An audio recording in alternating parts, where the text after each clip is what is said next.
What do you guys know about SoFi? SoFi, you are looking SoFi tonight, everybody. Social Finance Inc. is an American online personal finance company based in San Francisco. SoFi provides student loan refinancing, mortgages, personal loans, investing, and banking.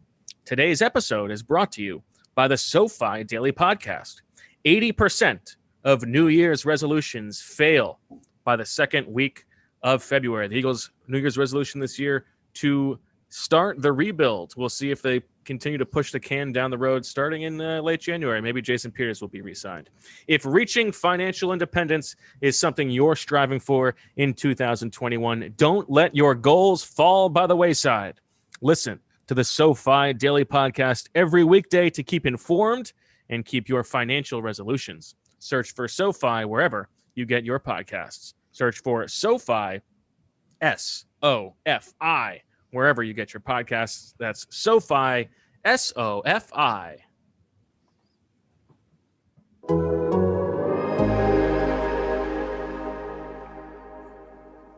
Bird to your mother, it's time for another episode of Birds with Friends. Just a trio of feathery brethren weathering any season to see the Eagles eating teams like Scrammy's topped with cheese. It's Philadelphia, Bo, Sheila, and Zach kicking it cooler than three penguins till Zach runs off with his valet keys. He's a real nuanced goose. Pull up a branch, get loose. It's time for some juice on some Birds with Friends. The early bird gets the worm, but prefers getting turned like a turn on some Birds with Friends. Bo, Sheila, and Zach coming at you with stats and things flapping their wings on Birds with Friends.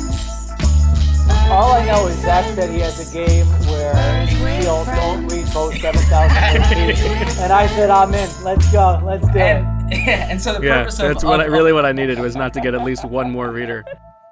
Hello, everybody, and welcome to a Birds with Friends on a Thursday evening. Thursday primetime. This is like the must-see TV lineup on the old NBC. This is what we've got going on. Friends, Seinfeld, Birds with Friends. It's all coming together. Zach Berman, Shil Kapadia, Marissa Morris here. We will talk about the evolving Eagles coaching search. We've got some reported interviews, or I guess confirmed interviews, with Robert Saleh, Joe Brady, Gerard Mayo on tap for tomorrow. A few other guys I believe scheduled. Arthur Smith was today. Ooh, Artie Smith, of course. You're all on top of that bad boy. You got the scoop, Zach. Let's dive into it. But first, we got to know, Shil Kapadia, how you doing? Well, I feel like I'm very far behind on all the Eagles news. Like I was, about to try to catch up before this podcast, but I haven't been able to read all the content, and so I feel like I'm coming in fresh. This is like a radio show. You're telling me what's happening, and I'm just going to react. That's number one. Number two is I need to reach over to my laptop today because one of my ports isn't working here. So in the chat, or if you listen later and you know anything about, I think it's called a Thunderbolt. Is that what the outlet is on the MacBook Pro? One of my Thunderbolts, nothing's going to it. When I plug stuff in, it doesn't work. So I've got a different setup. So somebody who knows about this stuff, help me out. You can email Sheila@theathletic.com. All right. You're really now looking we can for get to the non-important stuff. Any port in a storm is what you're looking for, Sheila.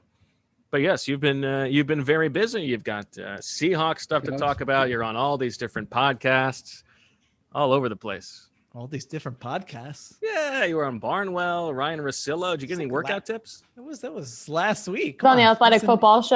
The Athletic Football Show with my boy PK. Yeah. How about that? You should have been following him. Why was I on there? You could have been on with him there. That was a murderous row right there. Yeah, that's right. Zach, how are you? Doing great. Excited for this podcast. Now, do you feel rejuvenated by the coaching search? Do you feel juice? I would have felt juice regardless.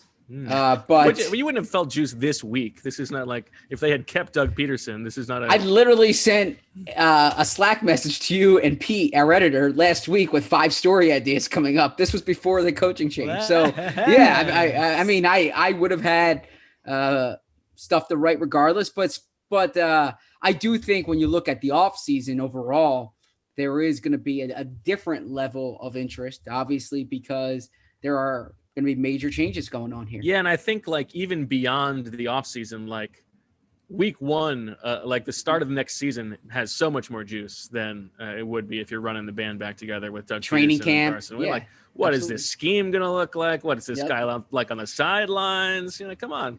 I would say the 2013 year was one of my favorite years covering a team. I mean, there's so much juice. There's so much interest when you have a new coach, even if it ends up working out terribly, even if it's terrible off the start, which that year was not. There is a newness. This is definitely good for business. I mean, we don't want people to get fired because it's good for business. But when there is this kind of huge turnover, and there aren't that many things that can accomplish it. It would be a new head coach. It would be a new general manager, or it would be a new starting quarterback, probably. I mean, those are the three that are probably on another level in terms of getting people back in, or at least giving yourselves new angles, right? I mean, we've been around Doug P for a while, so. We'll see, though. There are a though. couple hires out there that I think would make people very angry. But anyway, okay. Well, like 2016 did not have the same juice as 2013. The juice in 2016 was about Carson Wentz, right? Like, I don't think people were clamoring for more Doug Peterson content. Like, how are his practices being run? Yeah, that's true. And that's no disrespect to Doug. And during 2017, he became like this great iconic figure in Philadelphia almost. But in 2016, like the Doug stories weren't really pushing the needle. Everything was about Wentz. So that it's pretty. There weren't 100 stories about Doug Peterson's practice playlist. No, whereas in 2013 you couldn't write enough about Chip, and no one wanted to read about like Mike Vick and or Nick Foles until Foles took off. Obviously, New as juice. Yes. Yeah. Okay. Well, let's get to it, Zach. Why don't we start with the Jacksonville Jaguars hiring one of football's biggest frauds, Urban Meyer. I mean, the holier than thou build my culture, and yet cover up for a serial domestic abuser. Look, I'm obviously not going to like condone anything like that or excited to root against the Jacksonville Jaguars. All I can tell you is that, like, as a program builder, he was outstanding in college. I don't know if that will translate to the NFL, but from Bowling Green to Utah to Florida to Ohio State, he won everywhere he went. He won quickly, and he won in a huge way. So now I don't know what it's going to be like in the NFL. It's different, obviously, but he's coaching adults, and there are rules that people have to follow. I mean, but for a team that their last like official hire was Gus Bradley, and then Doug Marrone was the interim, and they kept Doug Marrone on. Before I forgot that actually. Yeah. Before that, it was a Jack Del Rio. Like, that's a team that hasn't had a lot of juice. When you hire Urban Meyer, I think that comes with there's going to be attention there, and they have the number one pick. It'll be Trevor Lawrence, so it's an interesting team to watch. Bo, is your wife still working remotely at this time? Well, right now she's on maternity leave, but she's on maternity leave. Yes, once she returns, she will still be working remotely. I want to get you in Jax. I'm sure you don't want to. I'm sure you don't want to go there for the long term. I think you need to take a hiatus from Eagles coverage in 2021. I need you boots on the ground in Jacksonville, first day of training camp to the end of the season. What's the saying? Holding his feet to the fire? Is that the? Yeah, something like that. I mean, you need to go down there and ask the tough next questions in a long line of Sheila giving me new jobs just to get me away from him. No, because I feel like he's going to skate by. I already see the comparisons and the, Jimmy Johnson. This is a great idea. I mean, what the hell? How short are our memories? This guy has done some terrible, terrible, terrible things. I mean, really, stuff that he should, this should be line one in every story about his hiring, some of these things that have gone on under his watch that are well documented. And, I didn't cover any of those things. And so I was reading about them. So I don't like that. That's why I'm being cautious in my language, because I don't, I don't want to get that part like wrong, obviously. Yeah.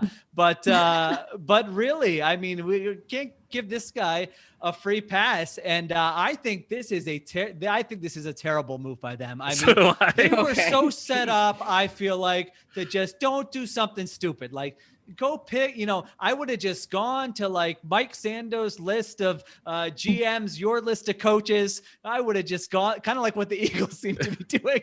There's one guy off. Just scrambling. Go with the list that are out there. Pick someone who seems competent, interview them, no baggage, pair the GM with the coach. You don't need to swing for the fences here. You're getting Trevor Lawrence. You've got great draft capital. Build a nice culture. Don't screw it up. And now you've got this guy who's going to want to go down there, and everything is going to be on his terms, and he's going to think he's God's gift to the NFL, and everyone better step in line. And my gosh, I would love to. His wife's going to be tweeting, links to QAnon conspiracies. I mean, my favorite anecdote for players disliking a coach, I think it was from Kalen Kaler, her piece, I hope I pronounced her name right, in Bleacher Report on the Detroit Lions, where she wrote about how they literally had champagne and were making mimosas in the locker room before their last team meeting with Matt Patricia, because they said, we don't have to see this guy for 3 months. That's what this is going to be like, I think, in Jacksonville. Although Matt Patricia is like what you said, he's from that list, right? He's no. I wouldn't have gone. He's the Super Bowl defensive coordinator. The Super Bowl defensive coordinator was coming off a season where he was coaching with Bill Belichick, and they were 31st in DVOA, and he got his butt handed to him by Nick Foles in the Super Bowl. Sure. Anyone from the Belichick tree, if I'm hiring from them, I want to make sure that they don't think they're Bill Belichick without the credentials, and that was not the case with Matt Patricia. 100%. So no, I think some of the names we talk about now, just pluck one of those guys. Grab a GM and be on your way. But they swung for the fences. I'm not going to. Again, I'm not defending Urban Meyer. I'm just saying from like a strategy perspective, for a franchise that does not have a lot of buzz around it.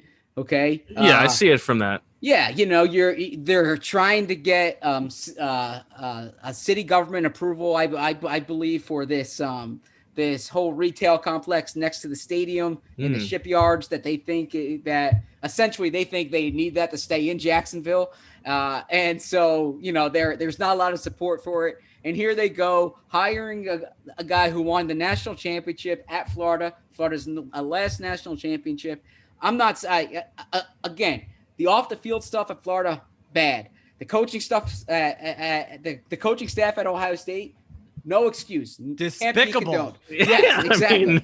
He just gets to step away and then step right back. No repercussions. But I'm saying as a coach and like as someone who brings buzz, like that's it's like when Chip came to the Eagles. There's gonna be buzz around the Jags.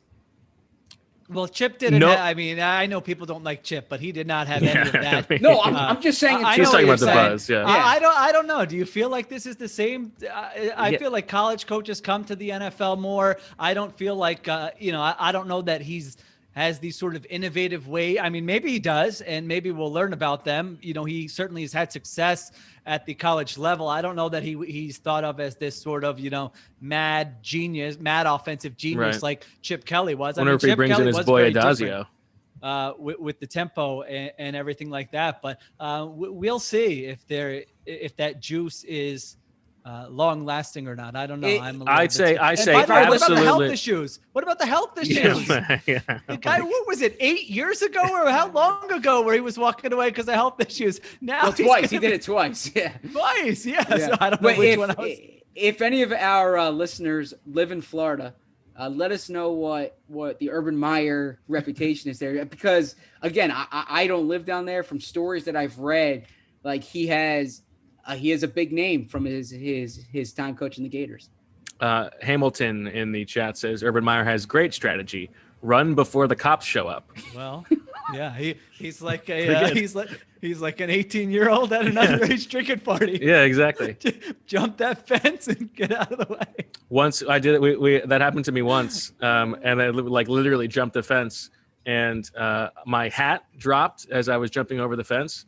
And the guy behind me, right? I think you've told this. Oh, I have told this story. Yeah, I guess. Yeah, good hat, loved it. And the guy behind me threw the hat over the fence and then got caught by the cops. What a step on the grenade move from him. Unbelievable. So you kept the hat? Yeah, I mean, who knows where it is now? But it lasted another couple of days at least. I think Urban Meyer. There's no chance he lasts 3 years. I mean, again, the coaching track record is very impressive. Well, with Yeah, great but I'm players, not with great impressed. players. Yeah, I'm not impressed with like the Ohio State tenure. Like, I mean, but look what Ohio State did before he got Everyone there. wins at Ohio That's State. not true though. Tressel won. Come on. And look what Florida did before he got there. Look what Utah did before he got there. Look what Bowling Green did before he got there and after he left. It's Listen. again, I'm not. You see, this is coming off as if I'm defending him, and I don't want that to be the case. Like, I agree with everything you said, but I'm saying from a coaching perspective, he's a proven program builder, a proven winner. Urban Meyer, everything good happens after midnight, says somebody in the chat. He would not hire me on his staff then, which might be a good, which might be a good sign for my future. Right? I'd like this thread to keep going for a bit. Okay. I guess are there any other moves we should talk about that happened league wide before we talk about the Eagles? I know that's the only coaching position that was finished, and we don't need to be worried about GM hires. Yeah, So, 2 GM positions filled. Brad Holmes up in Detroit. Is it Brad Holmes? I believe. Yeah, I think he seems to have a very good reputation. And then Scott Fitterer with the Panthers. So, and I'm sure Sheil knows Scott Fitterer. Yeah, I mean, I'm not going to act like I'm boys with him, but he is I think that was it. I think that's what I was talking about with the Jaguars. Yeah, they should have hired, competent, smart, well-liked guy. And I think that was a good move by them. A question from my buddy Seif, who wants to know who is the most successful coach to go from college to the NFL. Would you say it is Jimmy Johnson? Yeah, has Oh, to yes. be, right? Got to be right. Absolutely. Forgetting somebody? I said Coughlin as well, but I guess he went NFL first and then college and then back. No, he went BC to the Jags. Okay. So that's a good one. But a he good one. didn't have the same type of success in Jacksonville that he did with the Giants. Sure. Jim Although Harbaugh. he built a great Jim Harbaugh is a good one. Bobby looking Petrino? at it now, that was Jim Harbaugh's greatest stretch as a head coach anywhere, right? That 3-year run with the Niners. Mm. Stanford it's hard to find many coaches who. Well, he was. I mean, he was in the Rose Bowl at the Orange Bowl rather. Okay. Yeah, they beat Virginia Tech during Andrew Luck's time. I do have to say, our friend Ben Harris came by the other day, and I have a. We can't see really what see the it, back. It's yeah. hard to see. Oh, yeah, it's kind of hard to see. It's a Brewer shirt, and it's he picked out a nice one because it's a memento from the 1-game playoff between the Brewers and Nationals before the Nationals went on to win the World Series. So there you go. Okay, Zach, let's turn our attention back to the team we ostensibly talk about on the show, and fill us in on, I guess, who has already been interviewed by Jeffrey Lurie. That we know about. And then we can dig into each of yeah. the guys individually. Yes, Robert Saleh, the defensive coordinator for the 49ers. And then there, it's escaping me right now. Pistol Joe, Jumpin' Joe, Joltin' Joe Brady. Yes. boy. I'm sorry. Joe Brady, offensive coordinator from the Panthers, and then Arthur Smith, offensive coordinator from the Titans. And these interviews, And supposedly apparently are occurring down in Florida. Gerard Mayo is set for tomorrow. yes. Okay. Well, let's go chronologically. Let's start with the wonderkind, Joltin' Joe Brady, 31 years old. Obviously, a bit of a meteoric rise over the past couple seasons. 1 season as the offensive coordinator at LSU, then 1 season as the offensive coordinator for the Carolina Panthers. Sheil, why don't you give us a bit of a breakdown on what Brady brings to the table schematically? How is that Panthers offense this year? Well, I think it was a lot of get the ball out, 5 receivers out in routes, 5-man protections. I think those were some of the calling cards of his LSU offense as well. And so the Panthers offense was playing pretty well for a stretch there. I think they were in the top 10, I want to say, for offensive DVOA, and then they kind of crumbled a little bit down the stretch. I don't know what they finished at, but they do have some fell all the way to 17 or something. Yeah, they were like I 11. think they had a terrible as far stretch. as, Yeah, like week 15. Yeah. Yeah, they were a competitive team for most of the season, and they were pretty good offensively. They weren't a juggernaut, but they were solid. They were Teddy Bridgewater, I think, was mediocre for most of the year. They do have talent at the skill positions there, specifically at wide receiver with the DJ official Moore, wide receiver prospect of Birds with Friends. Robbie Anderson, and your boy Curtis Samuel had a career year down Buoyed there by you, of course, in his free agency year. So, it was nothing that I watched and thought, wow, this guy is unbelievable. There's potential there, of course. At LSU, he had a very talented team for sure. He coached with Sean Payton before, so that is, I know Eagles fans don't really like. What did Sean Payton say? He took a jab, right?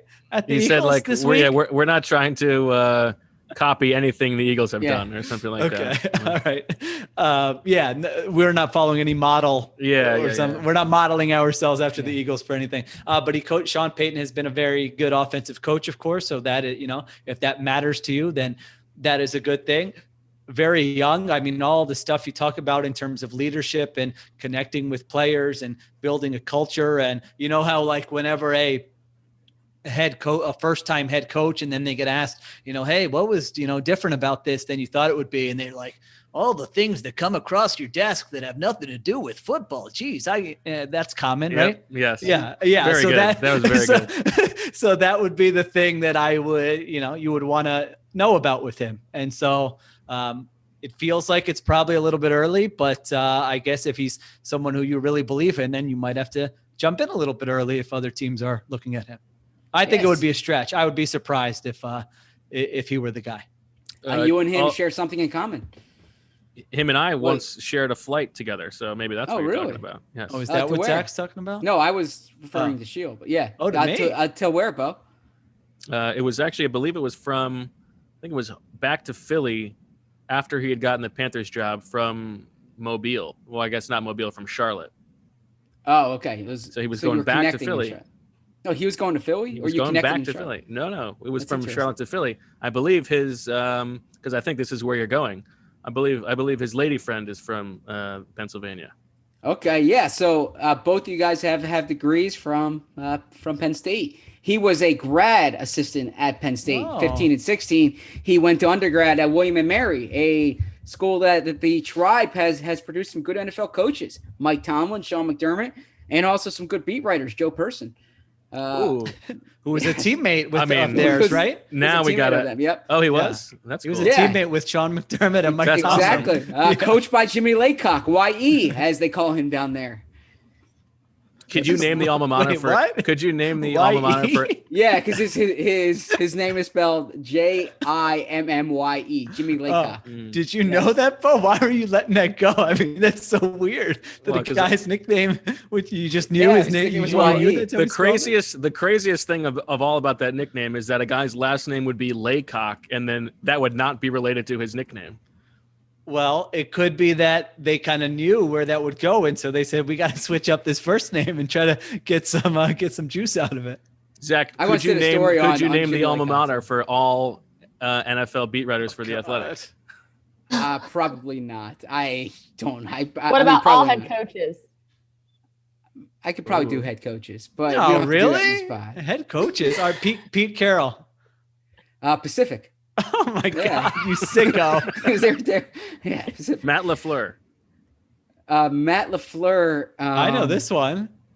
Ooh, that's a tough. Let's see. Oh no! Matt LaFleur. I was thinking Matt Rule. Matt Rule is Penn State, right? Yeah, Matt LaFleur. He was the quarterbacks coach at Notre Dame, but he didn't go there. He went to a small school. You got me on Matt LaFleur. All right, so you can't do it. Can't do it. What's the answer? All right, I'm sorry. I don't know the answer. I bet I could get 90%, but we don't have to go through. Oh boy! All right, we'll end the show with that. Puffing the chest down. Saginaw Valley State University. Saginaw Valley State. Todd Harriman. Todd Harriman. Yep. Yeah. We should get Todd Harriman's on an off-season pod when nothing's going on. Yeah, that sounds good. Maybe everyone relaxing, if you know what I mean. Yeah. Yeah. Okay. My thoughts on Joe Brady. I worry about the age thing, and not as an ageist, but as like. But you are an ageist, to be fair. Well, I am an ageist, yeah. Although usually it's against older people as prospects. I worry about the connecting, the authority figure in the locker room. Especially this Eagles team, he would be younger than like half the players. And the administrative stuff that Sheila's talking about, like maybe you want to be a year early and you want to get in on who you think is this schematic genius, but there are more things to being a head football coach than that. So coach. I would be a little bit skeptical. But if you're like pairing him with a like an elder statesman defensive coordinator, like the Sean McVay, Wade Phillips situation when McVay was 30 and then he had Phillips back, with like Marvin Lewis or something like that, or like a John Fox. I don't know, don't love Fox, but something like that. You could see it making a little bit of sense. I don't think that he will be the hire. I don't know. Now he's had a handful of interviews here. I think 5 teams or 6 teams have interviewed him. It's a big rise. Like at LSU, he wasn't even the offensive coordinator. He was the passing game coordinator, wide receivers coach. Right. But Joe Burrow has given him a lot of praise, obviously, and that was a historic season. Again, I don't want to be a broken record on this. You never know until you sit down and talk to and talk to the coach and talk to people who have worked with him and who've played for him.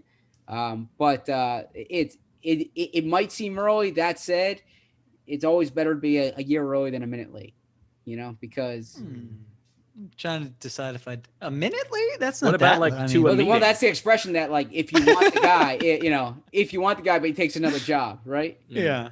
So, okay. Let me say top of the morning to our Irish listeners or viewers in the chat. Really, right, I really stalled the process there. Yeah, unless you want to nothing else on Joe Brady. Okay, that's fine. Well, how long do you want to go on Joe Brady? Just asking the question. Robert Saleh, who I think Sheil can give us quite a bit on because he nice brown bald man. No, He's kind of on my corner. No, that was 2 of you guys like that was because of the Seahawks, not sitting in yeah. Oh yeah. Yeah, that was 2 of you guys in like a Starbucks line, like who's who? Was he there when you were there? Or was he in Jacksonville at the time? I don't think he was there when I was there. Okay. I just saw you had to all our listeners go in and check the Athletic Real Time, where we post updates throughout the day. Sheil had a post up there about Robert Saleh, and based on some of the insight you gave, I thought you guys overlapped. So with the real time thing, there's pretty much one day a week where I'm like, shoot, I got to start doing this more. And that happened to be that day. Yeah. And that's why I commented. And I was like, you know what? I should just drop a note in every time they interview somebody, just give a thought on it. And as you can tell, that did not last the entire week.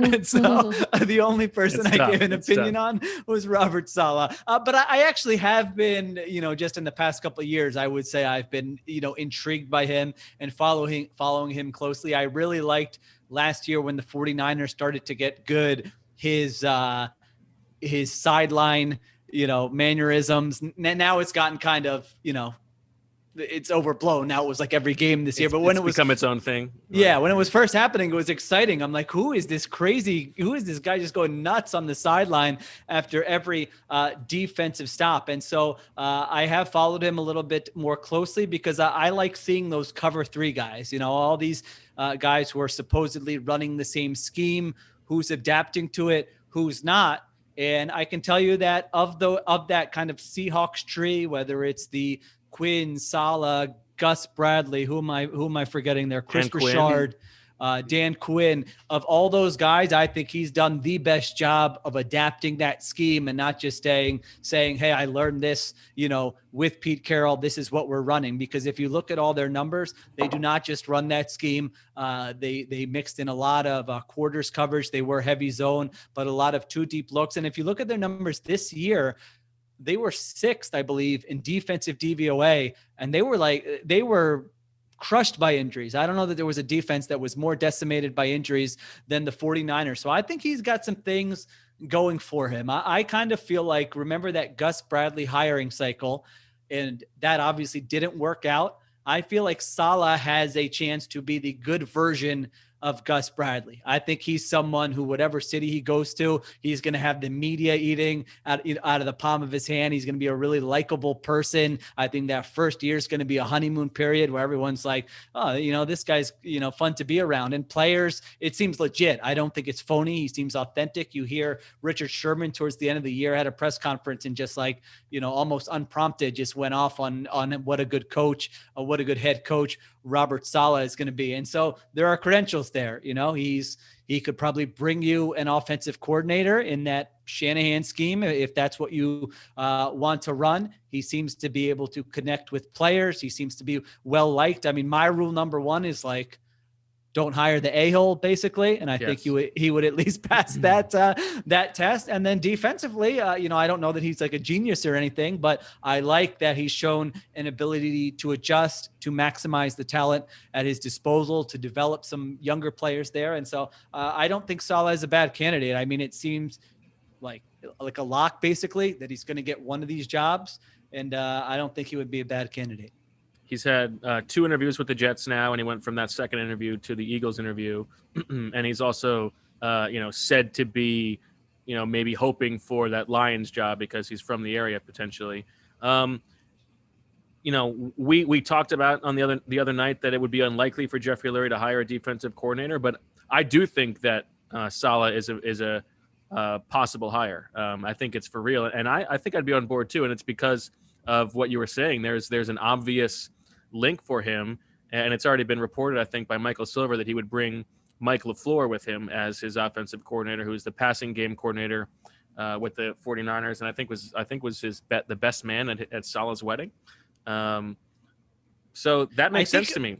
Is it vice versa? Or was Matt LaFleur the best man and like so he's connected that? I don't know. Okay. I thought I heard someone say that. Might be right. It's like somebody was someone's best man. Yeah. Well, I know that's right. Okay. Good bow story. And who was the best man at your wedding? You asked that in the opening press conference, right? Yeah, that's good. Yeah. That's a good open. Yeah, was it Matt or Mike? There was a lot of confusion. I could have looked this up, but I'm burning my question on this. So, and we know that Jeffrey Lurie and Howie Roseman have sort of fetishized the Shanahan offense a bit. How eager they were to go out and get Scango last year. So I think you could see the appeal from their perspective if you get that marriage. And then even if you are going to have to if things go great and you have to replace LaFleur eventually, you would have that scheme still, and you could backfill that a little bit. I could see it making sense. I think it would be an exciting hire. I think it's possible. Yeah, I mean, certainly, he's credentialed, right? And by all indications, has that leadership ability, which is important. It seems the Eagles are casting a wide net. I would imagine that's probably one they would have to act quickly on. And if they don't, it means the Jets didn't take him. And now that the Lions have a GM in place, maybe the Lions move forward a little bit quicker. But yeah, I mean, it would be a defensible hire for sure. And it would be a defensive hire also. And a defensive hire. I do think. Go ahead. I was going to say, I do think it would be funny, just anecdotally, that the Eagles would be hiring the defensive coordinator for one of the 2 non-NFC East teams that Doug Peterson beat. I thought you were going to say it would be funny that they hire a brown bald guy. I mean, I would just be they'd be like 0-13. The guy's screwing it up. It's not his fault. Give him a chance. Give him a chance. Be patient. All right, I got a question here, but I don't know who's doing the first ad read. If you want to cue that yes, bad boy Zach, up, our next candidate to talk about is Ernest, who the Eagles are interviewing. But go ahead. Well, that's a very good. That's a very. Go ahead, Chill. Okay. Before you get to that, Greggy D wants to know. I wrote the rules I would follow, or that owners should follow for hiring a head coach, and one of them was to lean towards an offense first guy. Greggy D wants to know, is Saleh the only defensive head coach that I would break that rule for? No. I mean, that was I tried to word that specifically, lean towards. That would not be a deal breaker for me. If I had a candidate who I liked, who was special team, CEO, defense, whatever, I would hire that guy. One thing I think that's interesting about hiring the defensive head coach is that I do feel like you might have a little bit, well, I have two thoughts on this, but that sort of Shanahan, McVay, LaFleur, Arthur Smith offensive scheme that is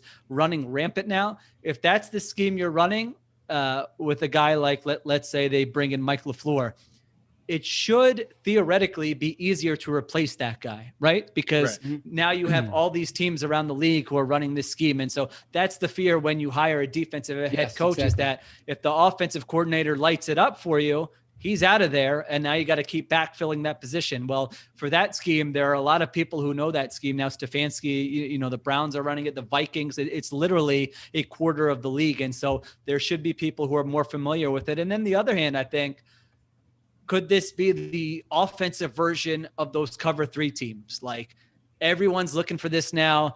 They're proliferating throughout the league. And a year from now, are we going to say, hey, defensive coordinator X laid the blueprint on how to stop this? And look, half these coaches don't have a plan B. They didn't adjust, and now that's getting shut down. I mean, maybe not. But I do think when you are looking in that Arthur Smith type tree, you need to make sure you have coaches who know how to adjust and will have a plan B for their offensive scheme, rather than just, hey, their scheme's working really well right now. And I'd say on the defensive thing, they just need to have a plan. And I think Jeffrey Lurie talked about this. Like, as long, that there's an obvious plan with Saleh that he would bring, potentially LaFleur. Like, if you're going to hire Todd Bowles, it's important to know what Todd Bowles' idea for what the offense is going to be, because he had Jeremy Bates, I think, with the Jets, and it was terrible. So and he had Chan Gale. He had Chan Gale first. That's right. It needs to be the whole picture. Go ahead.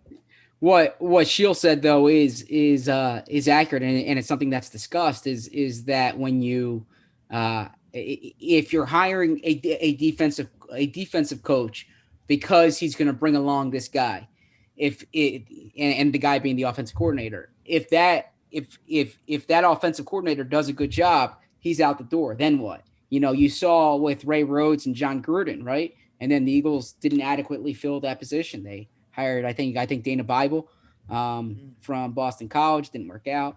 And there are a handful of different examples of that. And there's a school of thought that it doesn't happen as often the other way around, right? If you're matching up Doug Peterson with Jim Schwartz, the defensive coach isn't getting that same type of attention as the offensive coordinator. So the Eagles have a plan to interview Ernest, I believe, Zach. So with today's low interest rates, it's a great time to refinance your student loans. Ernest offers low rate student loan refinancing, and you can check your rate risk-free in just 2 minutes. With Ernest, you get radically flexible payments, and you can pick your loan term. By refinancing, you can reduce your loan term, save money, or combine multiple loans into a simple monthly payment. And if you have questions, you can even talk to a real live human at Ernest for help. Isn't it time you stopped feeling overwhelmed by your student debt? Ernest is offering our listeners a $100 cash bonus. Refinance your student debt at earnest.com/birds. Terms and conditions apply. Now, Ernest is giving our listeners a $100 bonus. Refinance your student loans at earnest.com/birds. Terms and conditions apply. Once again, you get a $100 cash bonus when you visit earnest.com/birds to refinance your student loan. It's not available in all states, and terms and conditions apply. Visit earnest.com/birds for more details. Terms and conditions apply, as I mentioned. Ernest Student Loan Refinancing made by Ernest Operations LLC, NMLS, number 1204917, California. Financing law license number 6054788. It's at 303 2nd Street, Suite 401N in San Francisco, California, 94107. Visit earnest.com/licenses for a full list of licenses.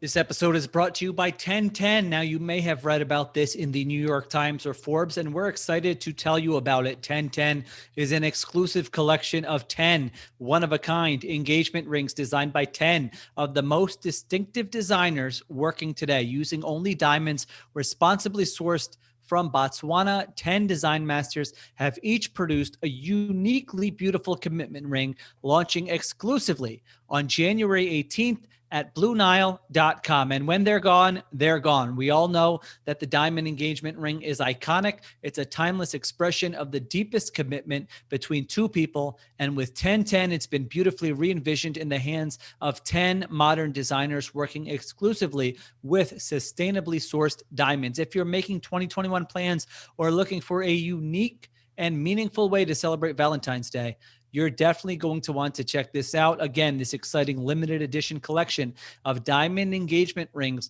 launches on January 18th, and you can preview it exclusively at BlueNile.com. All right, Zach, let's get to the Golden Boy. We'll open the floor and let you talk about Artie, Artie Smith, who reportedly interviewed today. All right, I mean, first off, he's not my boy number one. Okay. No, he ran impressive offenses with the Titans. Arthur Smith, 2 years as the offensive coordinator with Tennessee. When they hired him to replace Matt LaFleur, when LaFleur got hired by the Packers, it was a bit of a surprising hire, right? You know, he doesn't follow the traditional offensive coordinator path, in that he wasn't a quarterback's coach. He was a tight ends coach. That's not something you typically see in terms of that promotion. But in his 2 years with the Titans, he's helped revitalize Ryan Tannehill's career. Derrick Henry's been the leading rusher both seasons. Now Derrick Henry obviously has a lot to do with that, right? You know, I mean, he's an incredible running back, but Arthur Smith has disciplined schemes. He runs the ball well, mixes in play action, takes shots downfield. He has been, as I've mentioned on this podcast, he doesn't have a lot of diversity of experience in terms of different teams that he's been in. It's mostly been with the Titans, but he's been retained by 4 different head coaches, which means, you know, 4 different coaches got that job and had to decide who they were going to keep on their staff. And so it's comparable, not entirely, but you look at Deuce Staley with the Eagles. I mean, if Jeff Stoutland sticks around, basically, we got to talk about the Stoutland. Yeah. Basically, coaches come in, they identify the guys on the staff that, you know, that either they are told to keep or that they're impressed by in the interviews. And, you know, Andy Reid did it with Juan Castillo, with John Harbaugh, for instance, you know, so oftentimes you retain the most impressive coaches there. So I think that speaks to Arthur Smith a bit, and the fact that Mike Vrabel hired him, and from a lot of clips I've read, he's one of those guys who's particularly popular among his players. So the Eagles have him in. He's interviewed with a handful of other teams. Again, he kind of fits the trendy offensive coordinator profile. I've heard Kevin Stefanski as a comparison because they kind of came up in one organization as opposed to, you know, traveling around the country. But I mean, we'll see. Only 2 years as an offensive coordinator. I think the case for Arthur Smith is almost entirely, look what he did to Ryan Tannehill. He can do that to Carson Wentz. Mm-hmm. Yeah, I agree. Well, similar types of quarterbacks, right? You know, mobile, you know, big mobile. Yeah.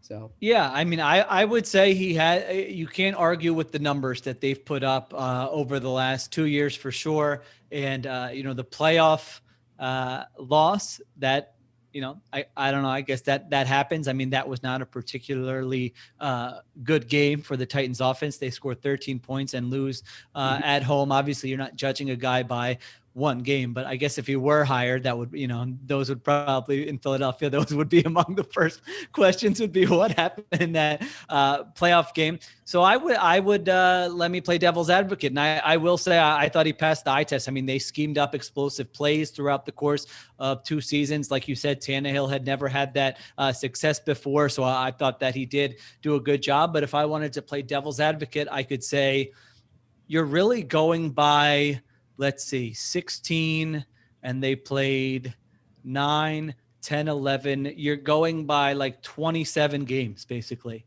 of Arthur Smith, because with Marcus Mariota as his quarterback in 2019, that offense continued to be a bore and be terrible. Now, bore on the floor. That could be that, oh, we're doing my wife and I made a little swap. I am agreeing to do Veep, Okay. Are you, Good you show. guys You'll watch? like You guys Veep. watch Yeah. Veep? Yep. Yeah, we're in Good. the second season. Marissa, you a Veep person or no? No, but they filmed this scene on campus at Maryland. They planted It always palm comes trees. back to Fear and Yes. the Turtle.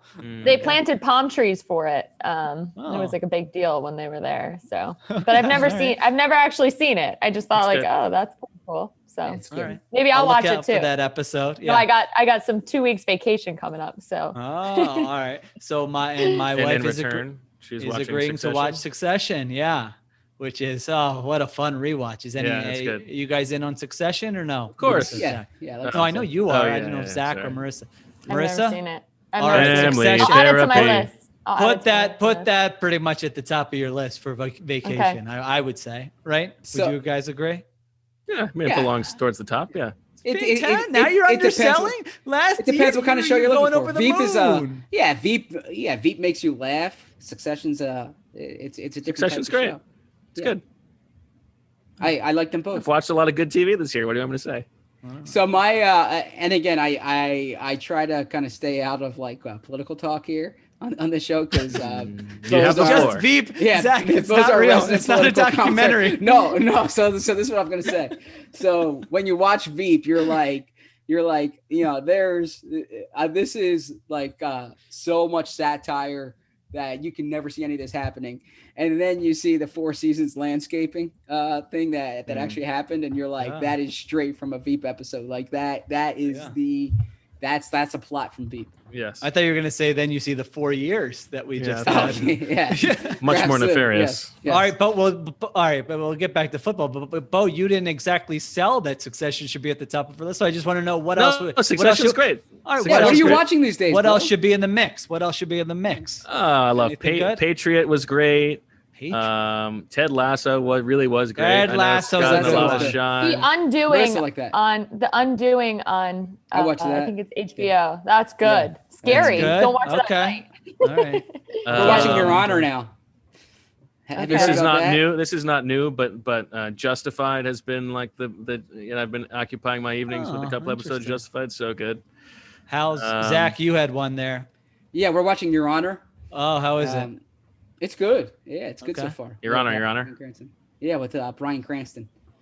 Yeah, that one. You watch like the preview, and you're like, I'm in on this, but I have not jumped in there. I would say Ted Lasso Call me by is. sorry, go ahead. If anyone's looking for like just a sort of couples show, a nice wind down, evening, have some laughs. I mean I don't think that can be outdone, right? Ted Lasso, you're just So feeling good. good. Yeah. Okay. It's very good.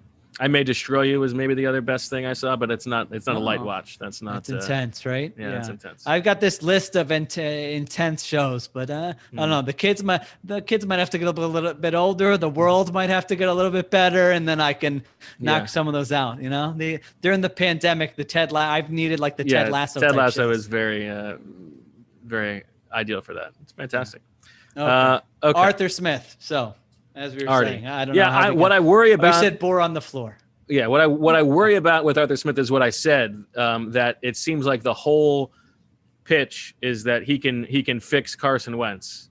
I don't, and I worry about making the head coach hire based on who can best fix our quarterback situation and not finding who the best head coach is.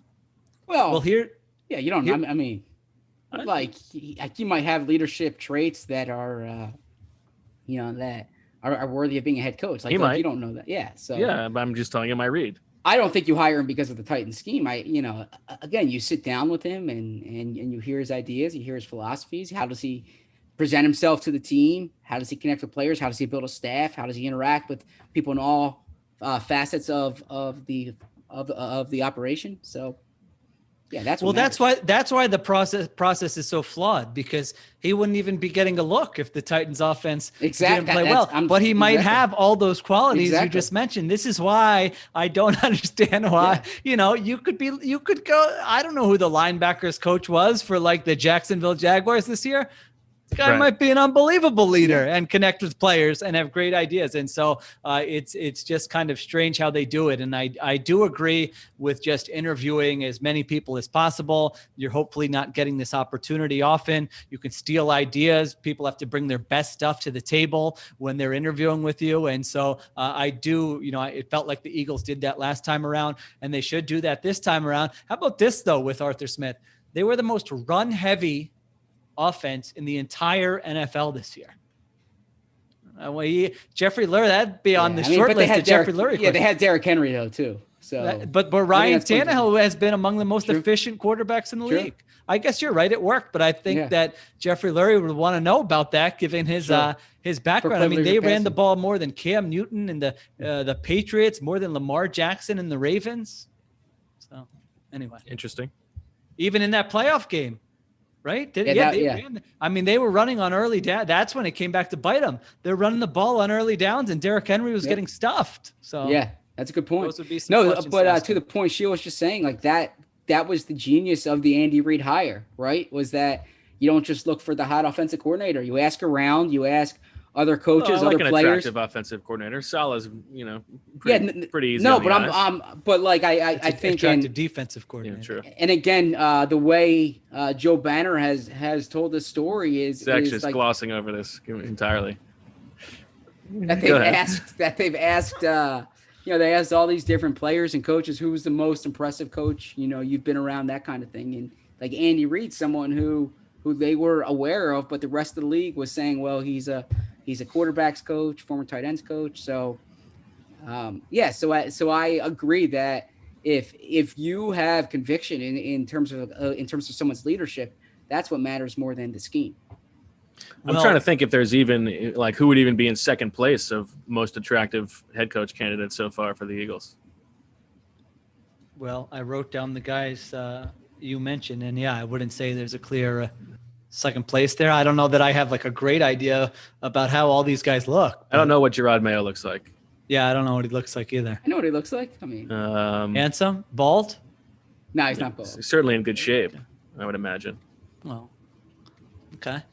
Now, speaking of, you mentioned Joe Banner. Someone asked in the, I think this was our guy, Rich Bobby or DFOP, Joe Banner has said on Twitter that he feels like the Eagles would not have made the Peterson move if unless they just are, they had somebody, they know who they're going to hire. This is all part of the process, kind of like what I just mentioned, but basically that they already know who they're going to hire. It's a done deal, and it just hasn't happened yet. What are your thoughts on that?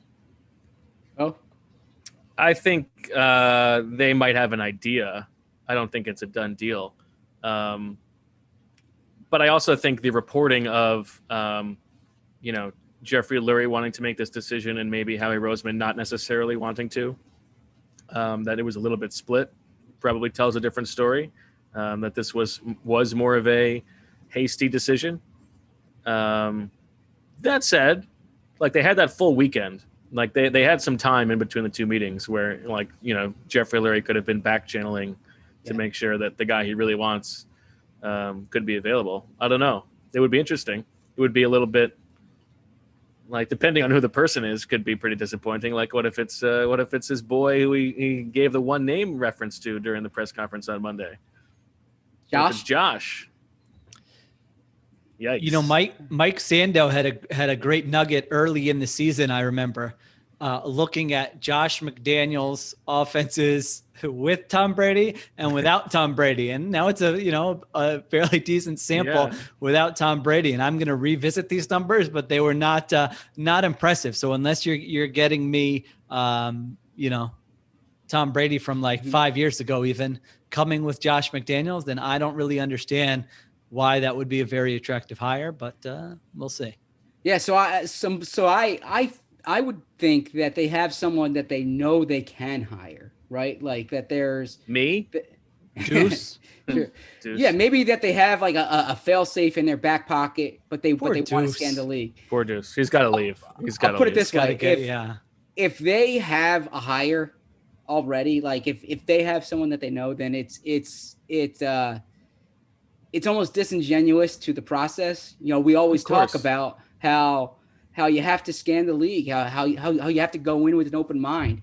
If they fire Doug knowing who they're going to hire, then it's the opposite of that, and frankly, it makes what Jeffrey Lurie said the other day disingenuous, and frankly, that's like regardless of the race of the person they hire. Like even if they hire a person of color, the whole point of this is to talk to as many is to give people this opportunity to interview, to learn about them. Like the background of the Rooney Rule was that Mike Tomlin was not the obvious choice in a situation. I believe they had Russ Grimm and Ken Wisenhunt, right?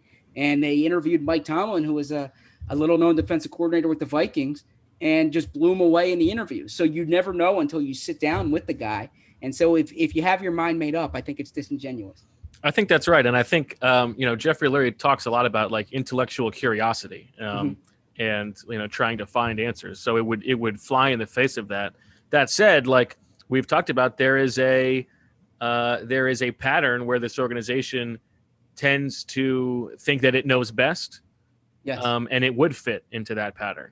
So I don't know. That's not an answer on whether I think it's possible, but if that is the truth, it would be profoundly disappointing. I think that would be strange because, as you both sort of alluded to, you might have the person who you want to hire, but what if you interview someone and they blow you away? I mean, that happens all the time. Yeah. And so that's what I was saying about Tomlin. Yeah, I feel like you can't even go into it like that. I mean, maybe, I don't know, it feels terrible to say. I guess they could view Deuce as sort of their, if no one blows us away, we're going to hire Deuce. I mean, gosh, that sucks for Deuce. He's just, but I guess that could be the process. But yeah, I would be surprised if that were somebody, if that's someone outside the organization. That to me is really weird. And by the way, that description was probably Doug in 2016, right? Like, except he wasn't their first choice. That's what he means. No, yeah, that's what I'm saying. The fallback guy. He's the guy in your back pocket. Well, if we're not going to hire, if you can't hire Gase or you can't hire McAdoo, then we know we can get Doug because no one else is hiring Doug. Yeah. I want to talk about Deuce in relation to Stoutland, and we can talk about that in a sec. But Shield, did you want to let us know a little bit about some of the magic mushrooms that you've been sipping on recently?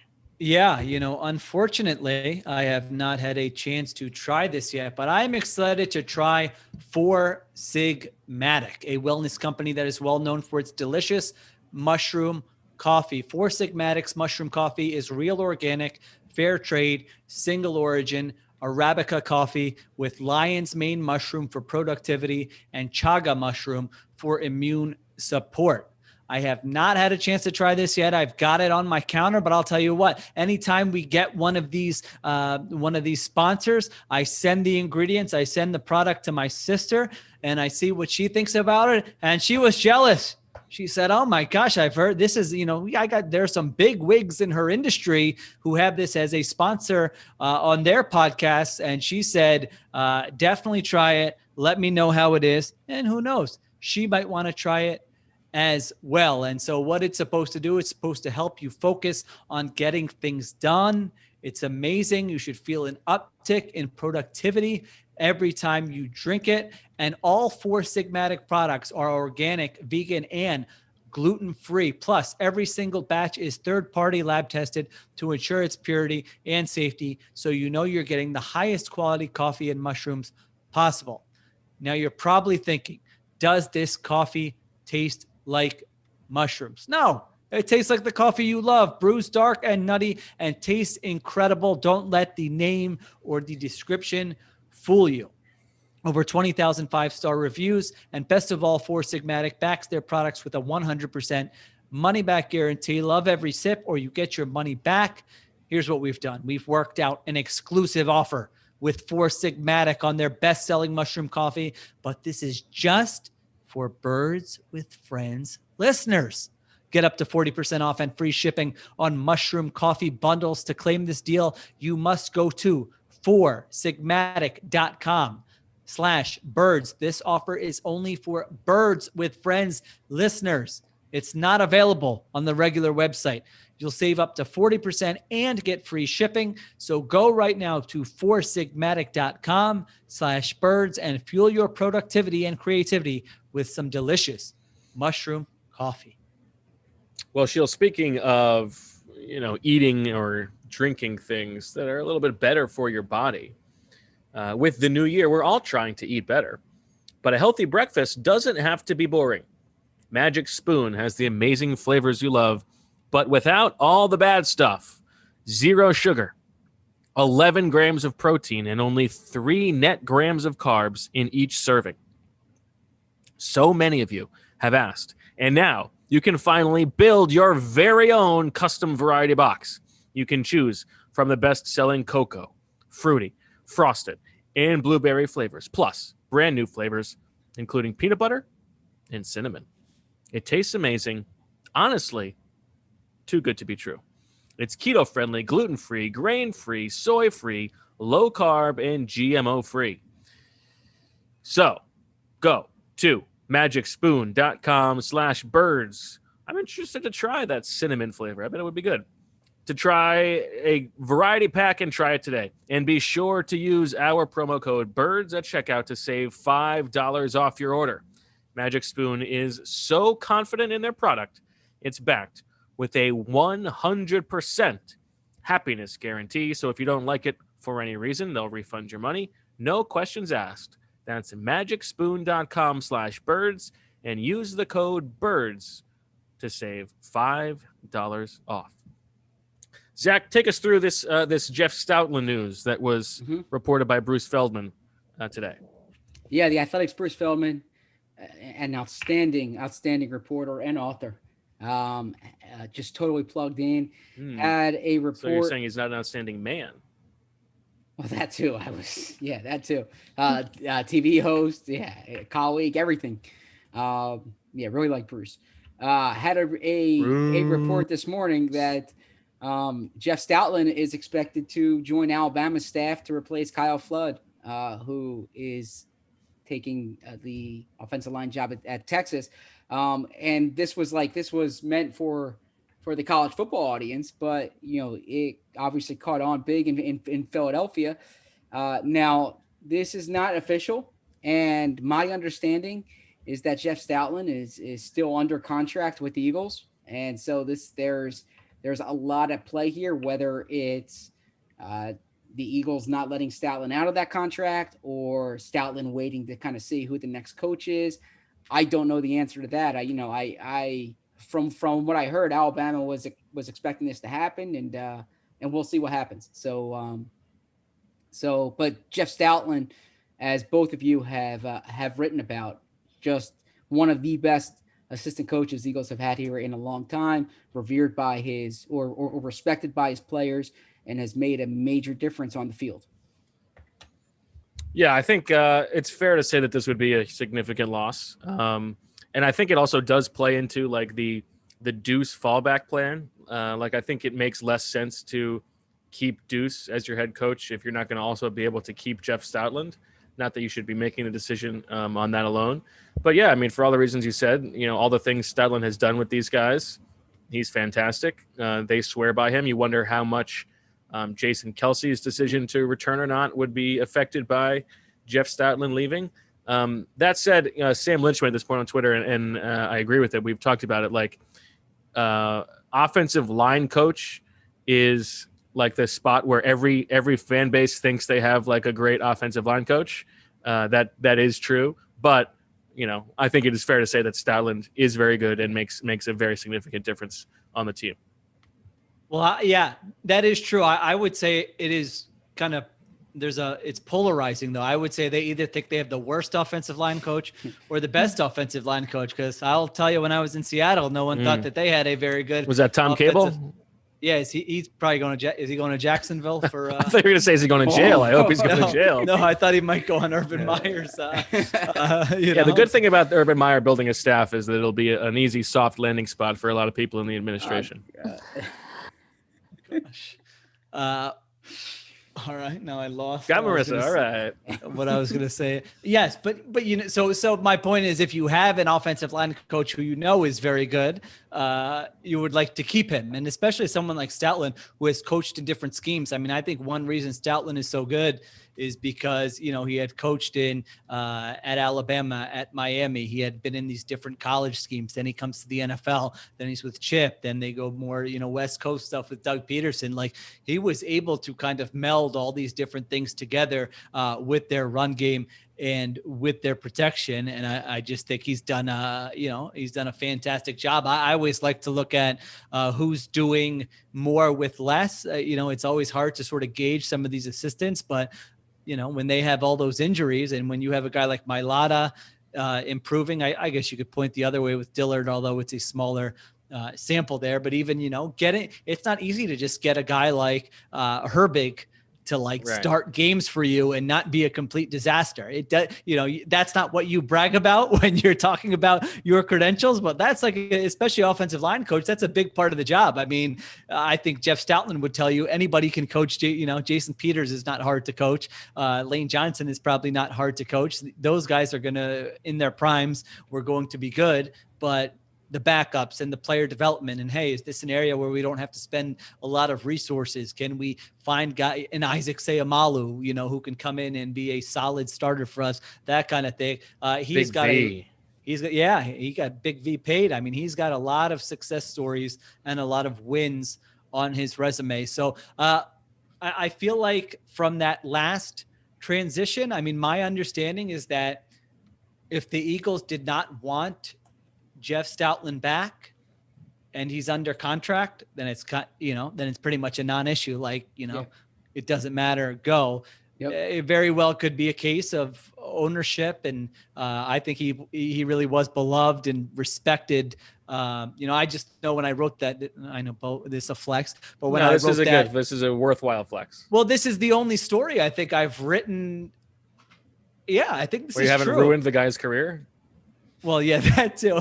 This is the only story where I've written about a person and multiple people in the organization are contacting me saying good job on that. Thank you for telling his story. He has been really important. And so they felt like he kind of deserved a lot of credit during that Super Bowl season. So it could be a situation where Jeffrey Lurie, Howie Roseman are saying, we're not going to screw you. If you want to go to Alabama when there's a decision on the table, we'll let you out of your contract. However, can you wait? Let's see who we hire. Would you mind waiting to see who we hire? We would love for you to stay. And, we want you to at least have that option and then make a decision. Now, a new coach could come in and say, no, thank you. I have an offensive line coach and that type of thing. Jeff Stoutland could say, no, thank you. I don't want to work for a new coach. Josh McDaniels. I know what it's like to work under Nick Saban, but I know just from doing that story, just the difference in your off season being a college coach at a place like Alabama. And I've heard this about guys who have actually worked for Urban Meyer that you don't get a minute to yourself during recruiting season. It is a terrible experience. I mean, it doesn't matter. Man, does he really want to do that? Where you are expected to be recruiting constantly. And that is your off season. And I know Jeff Stoutland's off season's here. It was hard for him at first. It was kind of what do I do? He started golfing a lot. He took up different hobbies with his kids, but it was weird at first to just have this presence in your home who you're not used to being around for these months. But I would imagine you would get used to that and like that, specifically at his age. But I mean, who knows? He obviously loves being an offensive line coach. He loves being in a competitive environment. So who knows how he views it exactly. Yeah, Alabama's that's a different job than a lot of other places. So I don't think he would take the Syracuse offensive line coach job just to be working, right? Although but he did coach there, right? That's why I brought that up. Okay. Alabama working for Nick Saban, and look, Bill O'Brien, who was an NFL head coach, right, took that job as the offensive coordinator. That's a good career move. I don't think that's that's what I'm saying. But that job's not viewed if you work at Alabama on Nick Saban's staff, that's not viewed as just a college job, right? The recruiting infrastructure there is a little bit self-sustaining, right? Like that too, and there are guys on that staff who are like great recruiters, and then they're probably coaches who are there to develop offensive linemen. But I also wouldn't say Saban has a reputation as somebody who people say this is great to work for Nick Saban. I mean, ask Lane Kiffin. True. But him and Stout go back. Stout's worked for him twice. Michigan State and then Alabama. That's true. I mean, it could be a situation and where they made a push for him in the past. Was last year or 2 years ago? Yeah. Last time his contract was up. Anyway, go ahead. It could be a situation where, Stoutland says, I'll do this, but I'm not going on the road for this many days recruiting. I'll, do a little bit. I'll do it virtually, and I'll do a great job coaching the guys we have, but I don't want a part of that. I mean, he has enough clout. The guy is, has been a fan. This isn't like somebody who's just coming up. So, that we're just talking it out here, that could be a situation where if you're wondering why he would do that, maybe there is a setup like that. And then Zach, one more scheduled interview for tomorrow. We talked a little bit about Gerard Mayo. Maybe it's just a fact-finding mission to see if you want this guy to be your defensive coordinator under Josh McDaniels. Maybe, or perhaps important here because he is the one guy linked to the Eagles so far who is not on our list of 52 players. How much? Oh my God! How much guilt will we have to take? Well, no, Kellen Moore was on it, and then we took Kellen Moore off, right? When he signed his decision, was it to take him off? Oh, when he signed his extension, I believe we took him remember off. writing his thing. But you did write the blurb, and then we took him off. Get that bad boy in there. Send that bad boy to Pistol Pete. Yeah, we definitely wrote the blurb on Kellen Moore. That's funny. Mayo has only coached for 2 seasons in New England. Our colleague in New England, Jeff Howell, wrote a story last year that he was already calling defensive plays in practice, and he's been identified kind of as a future head coach. Now, 2 years is a very short period of time, but again, there's someone you've heard good things about. I know Mike Garafolo, our friend at the NFL Network, said that Jed Fish, who was Howie Roseman's roommate, now Arizona's head coach, was in New England last year, was really impressed by Mayo and might have relayed that to Howie. What's that? Just do, stop dancing around it. Just hire Jed Fish. So that's the profile of Mayo. You're not hiring a guy with a lot of coaching experience, but you're hiring someone who's very well regarded. I put out on Twitter that if you're going to interview Mayo, you should interview D'Amico Ryans, who has a similar profile in terms of he's only coached 3 years, but a former player, very respected. And I can tell you anecdotally, in the past decade, there haven't been many players more respected who've come through that locker room. I'd say D'Amico, Darren Sproles are 2 guys that probably who were universally respected. I put Joe Walker in there. The Ed Black Courage Award. Yeah. Yeah. But yeah, those. So we go win. Yeah, Captain Miko is a name I would look out for. And not to mention Chip Kelly for the 15th time in this podcast, but Chip once did he had a survey done before the 2016 season that the NFL does for all new coaches. He was a new coach in San Francisco, and he was asked, "Who have you coached that is going to be a future head coach?" And he said D'Amico Ryans. There you go. I remember, Chip Kelly spoke so highly of D'Amico Ryans that I thought they had, some kind of special relationship. And so I remember trying to ask D'Amico Ryans about it. And it was very clear that Ryans was just going to be every coach's favorite player, exactly, yes. But he didn't it wasn't really reciprocated. He wasn't oh my gosh, it's amazing playing for Chip Kelly. You're absolutely right. And so I scrapped that story angle pretty quickly. I thought they formed some connection, and this was a big deal. No, coaches love him. Yeah. And no matter who the coach was, they were going to say that about him. I don't have a lot to add about Mayo that Zach. How could you? Didn't cover. I think it's a fine person's interview. Okay. And couple shows. What? Bridgerton. What's Bridgerton, Marissa? You said you watched Bridgerton? What's Yes. that? I don't even know what that is. There's a hot guy in Bridgerton, right? Is that the? Yeah. Okay, you have my attention. That's about all I know. Yes, it's on Netflix. It's like 1800s, but like with a 1800s? yeah, but it's like a pop hip too. Like I don't know. It's like it's very modern, but also like based in the 1800s. It's a Shonda Rhimes show, right? Yes, Is that what yes. Look at Zach just I will dropping say- showrunners left and right here. Yeah. I haven't watched it, but I remember when she signed her contract with Netflix and they were talking about Yeah, it's really good. I will say the first like episode and a half, like it took me a little to get into, and my cousins all watched it and were like, they were like, I'm obsessed with it, like blah blah blah. So I stuck with it. First episode was like I was hard to follow, and I agree, it was very very good. So Okay, recommend. all right. And then the other one that came up here, this one's gotten a lot of buzz. Cobra Kai. Anyone in on that? I've heard I've heard people like it. I've heard people. Yeah, people say I've good. seen better the than it has, beginning of that. better than it has any right Yeah. to be. They say, right? But Okay. All right. yeah. Okay. Anything else you want to talk? Any other shows you want to ask about? No, I think I've gotten to most of them. I watched a show on Amazon Prime called Wayne that I had never heard of, and it was just one season, 10 episodes. I don't recommend it for you, Sheil. It's a little violent, but I was very good, and the female protagonist was outstanding. Okay, Zach. Any other candidates who are like coming down the pike who the Eagles have already been linked to transition. that they haven't?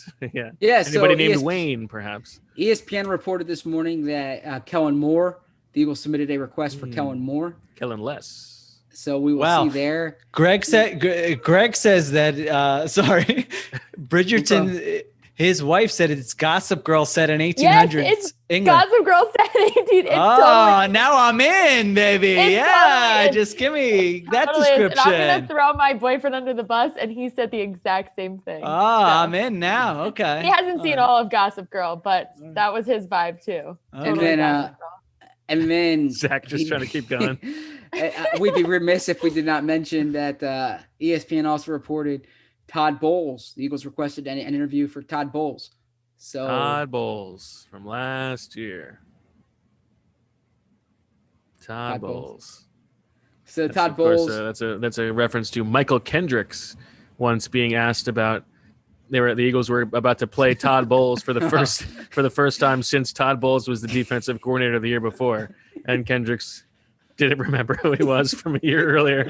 He goes, Todd Bowles from last year. Like, That's a great.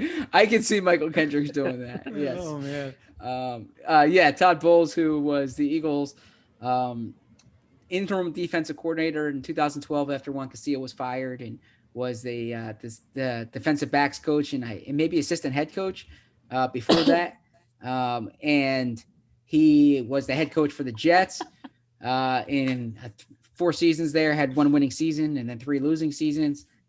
Bad offense, quarterback instability, has been kind of attached to Bruce Arians in recent years with the Cardinals, with the Bucks, but came up in the Bill Parcells tree, and he's a Temple guy, Temple tough there. So from I wonder what Jersey, his offensive companion would look like, because It's a good question. he's not going to be able to take Byron Leftwich. I don't know who the other up and comers there are, or if he has. I mean, he's been around the block, so he's presumably got some guys in his Rolodex.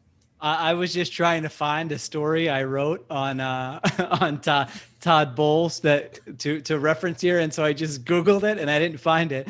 But the headlines that come up from that, so when I did write about Todd Bowles, this is a 2012 season. This was our What'd you first Google? year. Just Todd Bowles, Sheil Kapadia? I did Todd Bowles, Sheil Kapadia, PhillyMag.com. Okay. Because I don't remember writing this much about Todd Bowles, but the stories that come up. Bowles, it's a messed up situation. Bowles, Washburn was never a problem for me. Bowles, players are in the right positions. Awesome, Mark I had a tough time last week. Defense falls apart in Bowles' debut. Oh my God, what a season, 2012. That was. That's pretty good. So I was looking for the one where I just remember it was after, I have no idea what game it was, but I just remember Bowles was a defensive coordinator who would talk after games. And so I remember he was in the locker room and there was a big scrum, and someone asked about the coverage on a certain play that they busted. I don't know what the question was, whether it was it complex, something you hadn't done before. He goes, as cover 3 as a high school coverage. Yes, I remember that too. It was like something Namdi Asamoah totally screwed up. I think it was after the Saints game, maybe. Oh my gosh. Anyway. Yeah, I remember. So late that year, Steve Adazio left Temple for Boston College. F that guy. And so the Temple job opens, and like the Eagles were really bad, obviously at the time. And Todd Bowles, Eagles defensive coordinator, a former Temple great. And I remember my editor saying, like, can you find out from Todd Bowles if he'd be interested in the Temple job? And I remember, like, after Todd's press conference, walking out and asking him, and it was like a human moment, because he probably realized the whole staff was about to get fired, and he's like, "Oh yeah, that'd be great. I'd be very interested in coaching." It's like usually they're like, my mind's only on the job I have now, and I'm like, "Would you have any interest in the Temple job?" He's like, "Oh yeah, I love Temple. That's my alma mater." Yeah, so That's but really it funny. worked out for him. He went to Arizona as the defensive coordinator for Bruce Arians. And Yeah. then hired by the Jets. Yep. Okay. That's good. All right. I feel like we're missing maybe one or two guys who they've been linked to, but what are you going to do? Not for interviews. I have gift cards to hand. I have 2 gift cards I need to hand out. So in a second, Marissa, if you can give me a couple numbers here. And there was somebody who won who could not take the gift card and suggested that I donate money to a charity. And if listeners wanted to, they could also. So I will do that. I will donate to a organization called Yeah Philly, which I don't know if we've talked about them before, that my wife showed me before. So that is a local organization. So I will donate there. What's the idea behind the organization? I know I don't want to get it okay. wrong. So I knew you were going to ask me. So let me Sorry. let me pull up their exact mission statement here.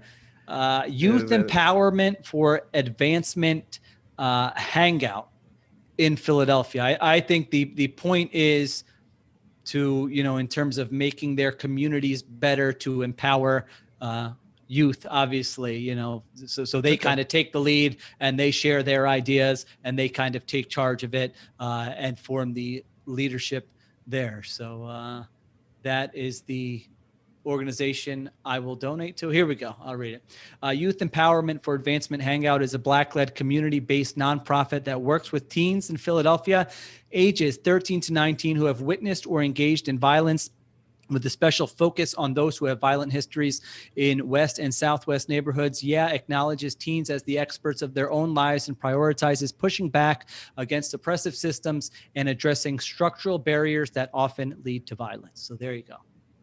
That is the organization. So if anyone would like to join me, then you may join me. Marissa, give me a couple numbers for a little pastaficios. Okay. 14. Today's the 14th. 1, 2, and it 3, is 4, my 5, cousin's 6, birthday. 7. Okay. Cousin it? 14. This is Cousin Tori. Oh, did you ever give out the t-shirt or no? I know who it is. I haven't sent it Or yet. okay. All right. Well, this was somebody who guessed for that. Kay Slates. Congratulations. Wrote best podcast. Hertz and Fulgham yards equals 96 versus cards. Oh my God. That feels like it was like 7 years ago. It does. But anyway, Kay Slates, thank you. Email birdswithfriendspodcast@gmail.com and we will get you your Pastaficios gift card. Marissa, one more number from you. 6. 6. Make your life easier. 2, 3, 4, 5, 6. All right.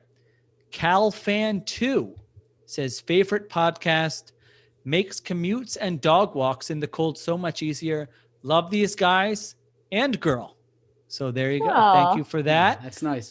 CalFan2. Email us at birdswithfriendspodcast@gmail.com and we will get you your Pastaficios gift card. All right. I have one other coach that's been linked to the Eagles that we should just mention. Oklahoma coach Lincoln Riley. There's been buzz there. Now, I'm not like plugged in down at the Oklahoma program. Bo and I looked into this earlier this week, and there's a sense down there, at least, that he'll go to the NFL at some point, but not this year. He has a team that's on the verge of being they've been a national contender in recent years, but this year they're loaded. I think Stuart Mandel is it Stuart Mandel or Stuart Mandel? Mandel. Stuart Mandel from The Athletic, I think, had them number 2 in his, way too early top 25. And so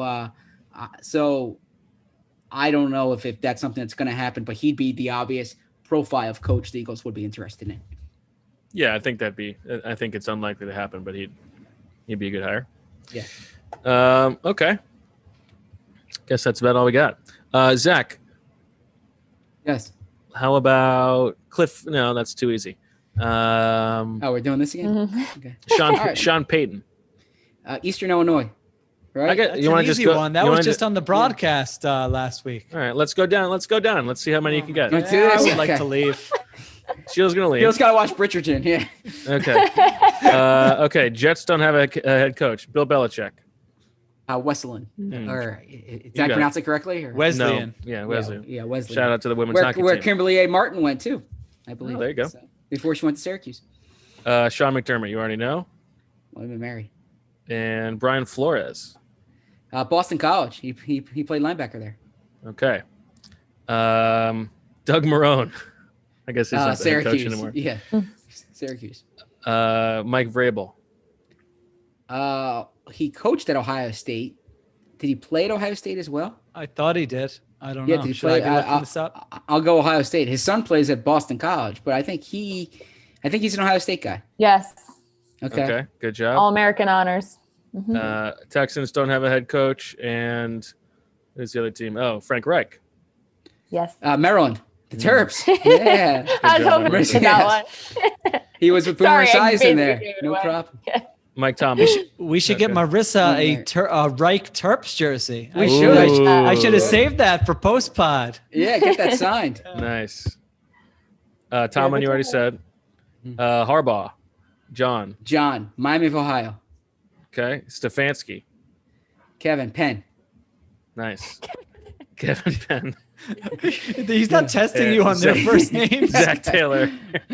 Zach Taylor went to Nebraska. I remember watching him play there. Andy Reid.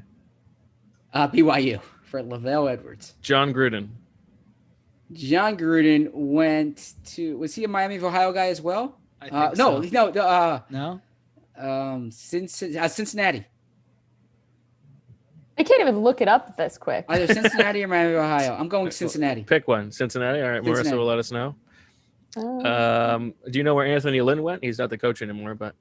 Anthony Lynn went to. It was down in Texas. Texas Tech, I'm going to guess. But. This says he attended. Is it really going to pronounce it? Some stuff. Muskingum College in New Concord, Ohio.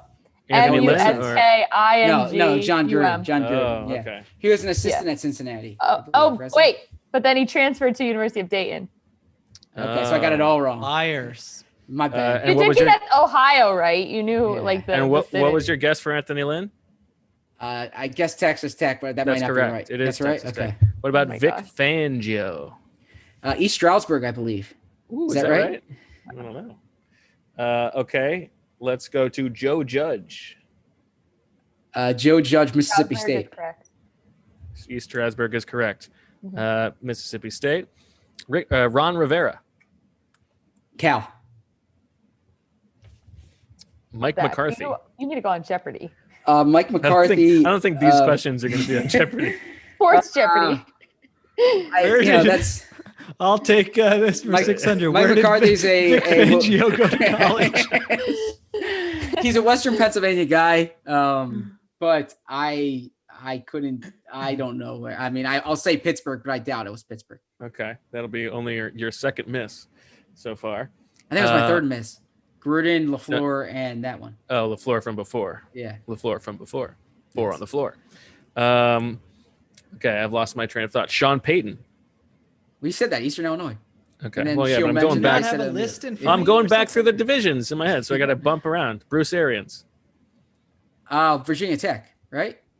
He coached at Temple. He went to Virginia Tech, I believe. Okay. Matt Rule. Is that right? He went to Virginia Tech. Matt Rule went to Penn State. He's from New Jersey. I didn't know that. Yeah, but he Yes. went to He went to Virginia Tech. Okay. Penn State for Matt Rule. And Falcons don't have a coach. Mike Zimmer. Oh, I mean, he lives in Kentucky. But that might be from his time with the Bengals. I don't know. I don't know. Southern I think Illinois. another coach. Ooh, close. Is that right? Illinois State. Illinois State. Okay. I know he's a Midwestern guy. Yeah. Matt Nagy. Delaware with Okay. Brett Veach throwing him touchdowns. Pete Carroll. Pacific. Kyle Shanahan. Texas. Yeah, transfer from North Carolina. I had no idea. Yeah, he played wide receiver, right? Yeah, Okay. him and Chris Sims Oh, have that's matching right. tattoos. Yeah. Yes. Cliff Kingsbury. Texas Tech. And who was the last team in that division? Oh, Sean McVay. Sean McVay's Miami of Ohio. So you got 4 wrong out of like 29 or so, 28 or 29. So I didn't get 90% then. I was wrong. Yeah. You did very well. Yeah, but I didn't get 90%. So. You Way did better than very anybody well. could possibly expect. All right. This is my new favorite game. We're gonna do something with every episode. Just pick a random thing. All right, we'll see. Yes.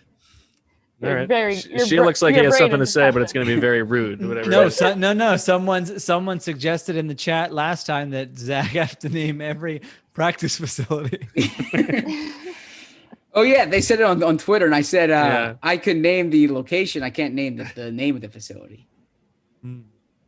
The All right. location's impressive. Next Okay. time. Next time on Birds with Friends. That'll do it for this episode. Thanks for listening. We'll be back at some point next week, unless the Eagles make a hire this weekend, in which case we'll do an emergency. But, keep hanging in there. Keep just plowing ahead, everybody. For Sheil and Zach and Marissa, I'm Bo. And as always, we love you.